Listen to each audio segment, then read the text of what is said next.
bâtiment de la Cité des Sciences a subi une première transformation dans les années 80 d'un bâtiment construit dans les années 60 qui était la salle des ventes des abattoirs du site de la Villette. Ce bâtiment n'avait jamais été achevé et il a été transformé pour créer la Cité des Sciences et de l'Industrie dans les années 80. C'est un bâtiment gigantesque qui fait 280 mètres de long, 100 mètres de large et qui, de manière architecturale, a deux grandes particularités ou deux grands ouvrages emblématiques. 3 serres au sud, bioclimatiques, et les coupoles qui assurent l'éclairage du hall central, qui est la plaque tournante d'accueil de nos publics au sein du musée.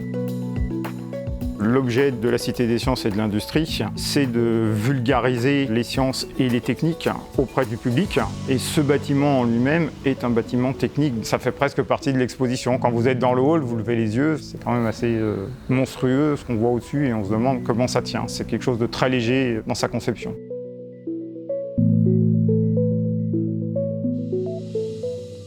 Dans le cadre d'un schéma directeur, il a été identifié un problème sur les coupoles de la Cité des Sciences et de l'Industrie, tant d'un point de vue vieillissement des toiles, de la verrière, que de point de vue sécurité des personnes.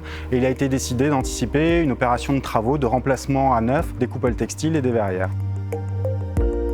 C'était important de les réaliser, ces travaux, parce que ces coupoles étaient vieillissantes. Aujourd'hui, on avait une crainte sur la tenue de la toile après 35 ans. On commençait à voir des rayures apparaître. On avait peur qu'elles finissent par se déchirer, ce qui nous aurait contraint à un arrêt d'exploitation. Les contraintes, en fait, il n'y en avait qu'une, mais de taille. C'était de maintenir l'accès au public durant toute la durée des travaux. Donc quand on le dit comme ça, c'est simple. Par contre, ça a énormément d'incidence sur le chantier, puisque ces coupoles elles sont au-dessus du hall central, qui est le point d'entrée de l'ensemble de nos visiteurs.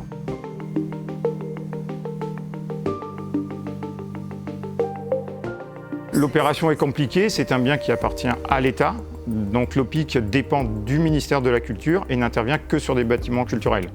Universcience a passé un contrat de maîtrise d'ouvrage délégué à l'OPIC pour assurer ces travaux.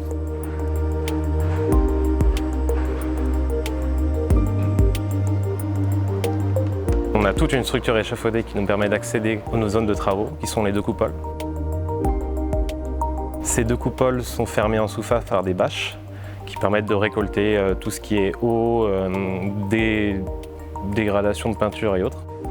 En ce qui concerne l'échafaudage, on a eu d'abord le traitement de la coupole ouest. Donc on a une passerelle échafaudée qui fait environ 70 mètres de long, qui mène vers une sapine avec un mont de charge qui culmine à 20-25 mètres de haut. On a ensuite, depuis cette plateforme, un accès à la plateforme suspendue qui est, elle, liaisonnée avec la structure existante de la coupole. C'est un échafaudage qui est suspendu à 25 mètres sous le vide, donc il n'y a aucune reprise de charge en verticalité directe. La grande complexité du chantier, c'est d'être au-dessus du musée, notamment quand on a installé ces bâches. On a dessous le Solar Impulse, donc l'avion solaire qui est allé aux États-Unis uniquement à l'énergie solaire, qui est juste sous nos éléments. Il y a des éléments de muséographie qui sont là, auxquels il faut faire attention. Et c'est ça qui a fait que le chantier était assez long.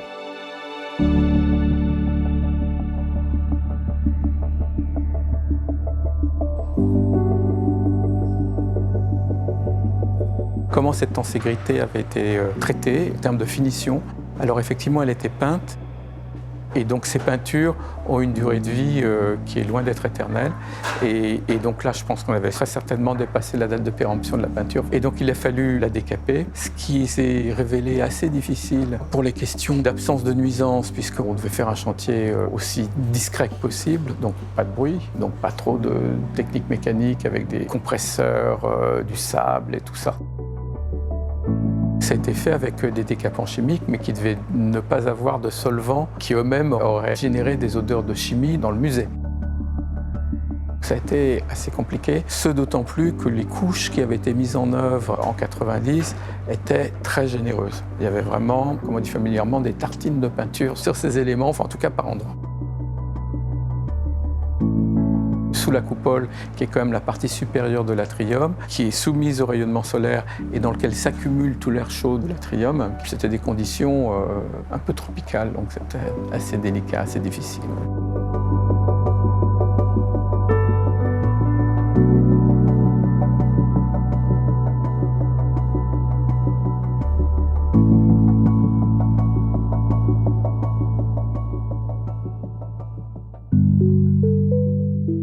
La périphérie des verrières, qui sont placées au-dessus des coupoles textiles, leur géométrie, c'est un cylindre tronqué.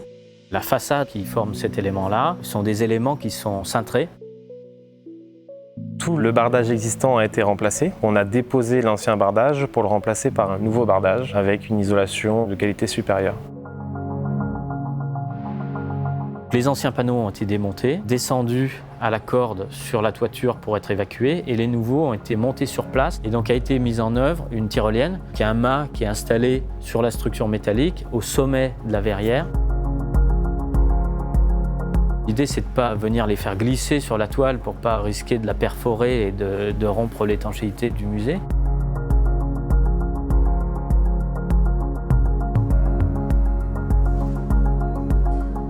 La verrière, qui était composée de double vitrage porté par une structure secondaire en aluminium qui elle-même pose sur la structure primaire en acier, avec des personnes à l'intérieur et des personnes à l'extérieur, ils sont soulevés à l'aide de ventouses et à la main, et puis ensuite ils sont basculés pour les faire passer entre les profilés métalliques et on les rentre à l'intérieur et ensuite ils ont été évacués vers l'extérieur.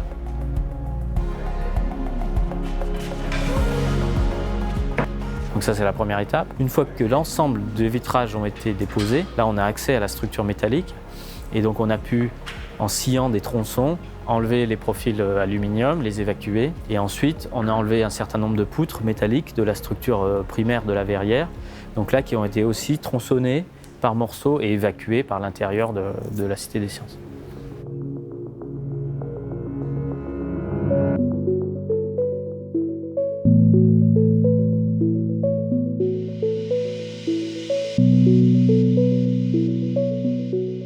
Les coussins ETFE qui ont remplacé le double vitrage précédent, ils forment des grands éléments qui ont une longueur égale au diamètre de la coupole et ensuite en largeur, donc on a 5 coussins différents qui ont une largeur variable entre 5 mètres et puis un morceau en demi-lune sur les côtés.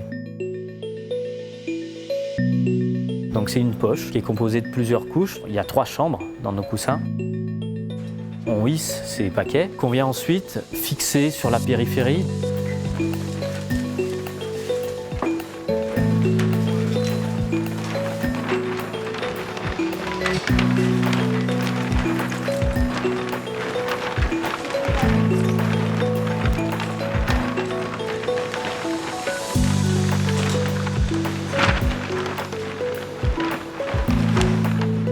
Les coussins ETFE, sur toute leur périphérie, là où ils sont fermés, soudés, il y a un jonc en EPDM, donc c'est une sorte de caoutchouc synthétique, qui est enfermé dans la poche périphérique et qui permet de rentrer ce jonc dans un profil aluminium qui est sur toute la périphérie. Donc on utilise des petites clés pour rentrer ce jonc à l'intérieur d'une rainure qui est dans un profil aluminium qui a été fixé au préalable sur la structure.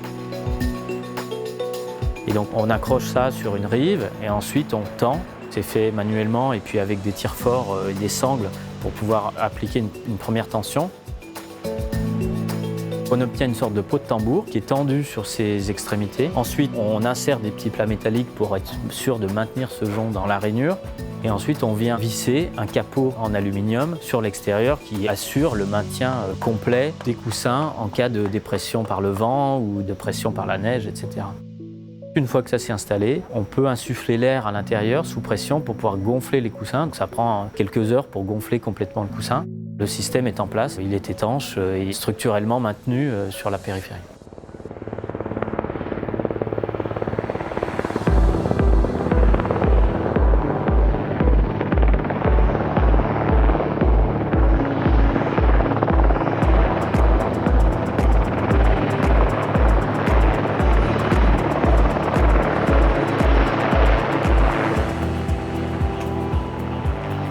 Un camion a acheminé les toiles jusqu'au niveau de la limite de la Cité des Sciences et de l'Industrie. Ensuite, on a utilisé des Fenwick pour transporter les 3 colis jusqu'à la zone de chargement. Il y avait 3 colis, un colis d'une tonne 3, un colis d'une tonne 4 et un colis de 2 tonnes 5. Le plus gros colis était pour la toile de vallée, qui est la toile qui a une surface la plus importante. Chaque colis faisait à peu près 6 mètres de long et 1 à 2 mètres de large. L'héliportage, c'était un des seuls moyens que nous avions d'acheminer ces colis en toiture terrasse. L'hélicoptère arrive le matin et vient se poser au niveau du parc de la Villette afin que les équipes de SAF Hélicoptère puissent vérifier tous les colis. Hi guys, what's up?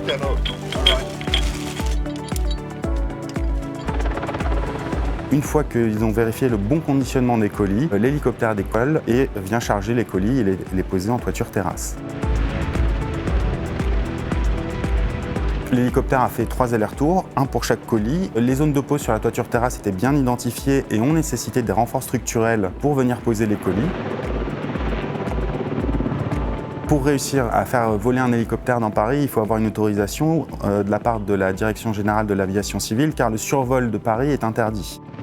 C'est des opérations qui se préparent des mois à l'avance, même si l'héliportage en tant que tel a duré entre 15 et 20 minutes.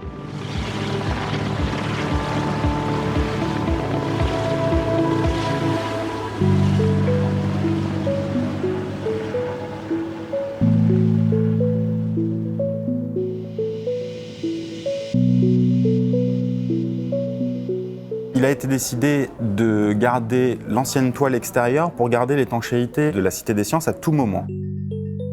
Et on est venu poser notre nouvelle toile par-dessus cette ancienne toile. Une fois qu'on a réussi à amener cette nouvelle toile et qu'elle faisait son office d'étanchéité, on a découpé par l'intérieur l'ancienne toile et on l'a évacuée via la Cité des Sciences et de l'Industrie. Les toiles, déjà en usine, ont été conditionnées et pliées selon un plan de pliage qui était conforme au dépliage qui aurait lieu sur la toiture terrasse. On a installé dans un premier temps les 2 toiles périphériques des coupoles, donc celles qui faisaient la moitié d'une coupole de part et d'autre. Une fois que ces 2 toiles périphériques ont été installées, donc accrochées en partie haute, tendues provisoirement en partie basse, on a mis en place la toile de Vallée qui se situe entre ces 2 éléments. Puis les raccords de soudure ont été faits entre les 3 toiles. Une fois que les toiles a été dans son intégralité assemblée, a commencé l'opération de tension de la toile, qui est une opération avec des platines où on tire de façon successive tous les 50 cm un petit peu la toile, on fait tout le tour de la toile et ainsi de suite jusqu'à arriver à amener la toile dans sa position définitive. C'est une opération qui prend au moins 2 semaines, rien que pour la tension de la toile. C'est une toile en fibre de verre et donc cette matière-là, elle a une couleur brune quand elle vient d'être fabriquée et elle blanchit aux UV au fur et à mesure de l'exposition de la toile aux rayons du soleil et après quelques mois, elle est complètement blanche.